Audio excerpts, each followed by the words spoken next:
আমাদের দেশ 92% মুসলমানের দেশ। সেক্ষেত্রে আমি ধর্মীয় শিক্ষক আলেমদেরকে নিয়োগ দেওয়ার কথা বলছি। যদি কোনো হিন্দু শিক্ষার্থী থেকে থাকে, কোনো অমুসলিম শিক্ষার্থীকে থেকে থাকে, তাকে ওই ধর্মের শিক্ষাই সে লাভ করবে। কিন্তু এখানে যেহেতু 92% লোক, সেক্ষেত্রে তারা ইসলামী শিক্ষায় শিক্ষিত হতে হবে।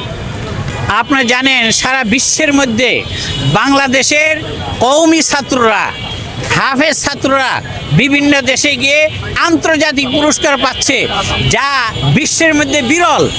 এই সুনাম শুধু বাংলাদেশেই অর্জন করছে একের পর এক। যদি তারা ভালোভাবে কোরআন শরীফ শিক্ষা লাভ করতে না পারতেন, তাহলে সারা বিশ্বের মধ্যে তারা সুনাম সুখ্যাতি অর্জন করতে পারেন না। অতএব আমি মনে করি কওমি মাদ্রাসার মধ্যে যে কোরআনের শিক্ষা দেওয়া হচ্ছে, হাদিসের শিক্ষা দেওয়া হচ্ছে, এটা বিশুদ্ধ। এবং এই শিক্ষা যদি আধুনিক শিক্ষার মধ্যে, জেনারেল শিক্ষার মধ্যে সংযুক্ত হয়, দেশ অনেক এগিয়ে যাবে।